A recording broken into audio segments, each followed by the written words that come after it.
আসসালামু আলাইকুম। বিশ্ব মুসলমান একবার রাজত্ব করবে, বিশ্বে মুসলমান, এটা স্বাভাবিক। কিন্তু মুসলমানের জয় হবে, এটাও ইনশাল্লাহ নিশ্চিত, 2 দিন আগে আর পরে। কিন্তু বাংলাদেশের জমিনে কোনো ইসলামিক দল ক্ষমতা আসতে পারবে না। বাংলাদেশ রাষ্ট্রে কখনো কোনো ইসলামিক দল ইসলামের নামে যারা রাজনৈতিক দল করতে আছে, সালসাতুরি করতে আছে, এরা কখনোই ক্ষমতা আসতে পারবে না বাংলাদেশ। এটা লিখে রাখতে পারেন। যদি কোনো রাজনৈতিক দল ইসলাম ব্যবহার করিয়া, ইসলামের নামের উপরে দিয়া ইসলাম ব্যবহার করিয়া ক্ষমতায় কখনো আসতে পারবে না, অন্তত বাংলাদেশে কখনো আসতে পারবে না। এটা একেবারে লিখে রাখতে পারেন। হ্যাঁ, বাংলাদেশে ইসলাম কায়েম হবে, ইসলামের পতাকাও বাংলাদেশে উঠবে।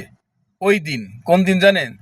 যেদিন সহি ইসলাম কেউ চাইবে, সহিভাবে ইসলাম কেউ কায়েম করতে চাইবে, সারা বাংলাদেশের মুসলমান যখন একসাথে চাইবে ইসলাম কায়েম করুন, সেদিনকে হইব।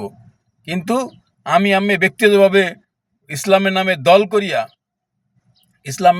করিয়া দল চালাইয়া দেশ শাসন করুন, এইটা অসম্ভব।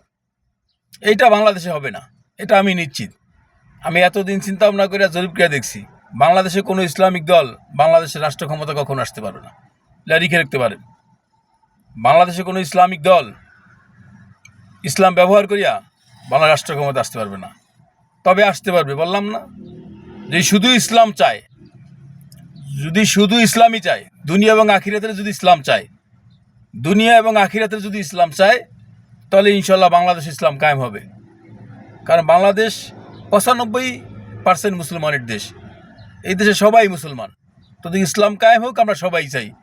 কিন্তু ইসলামের নামে কোনো অজুহাত বা কোনো দোহাই দিয়া দেশ পরিচালনা করতে ক্ষমতায় আসা, এইটা বাংলাদেশের জনগণ দিবে না, দেয় না। এটা প্রমাণ তো আমরা দেখতে আসি যুগের পর যুগ। ভবিষ্যতে সেটা হবে না।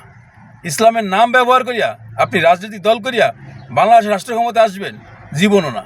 এটা অসম্ভব, অসম্ভব, অসম্ভব, অসম্ভব বলে দিলাম। আজকাল লিখে রাখতে পারেন। যদি আমার কথা স্পষ্ট বুঝতে হবে, যদি কেউ সহিভাবে ইসলাম কায়েম করতে চায়, সেটা সম্ভব। বাংলার সকল মুসলমান মিলে ইসলাম কায়েম করা সম্ভব। কিন্তু ইসলামের নাম ব্যবহার করিয়া ইসলামের রাজনৈতিক দল ইসলামিক দল বানাইয়া রাষ্ট্র ক্ষমতায় বাংলাদেশে আসা, এটা অসম্ভব। এটা একদম অসম্ভব। এটা কখনোই সম্ভব না। আর এটা কোনো জীবন সম্ভব না। মনে হয় আমি দেখিয়ে দিতে পারবো না, আমার পরের প্রজন্ম দেখতে পারি কিনা সন্দেহ আছে।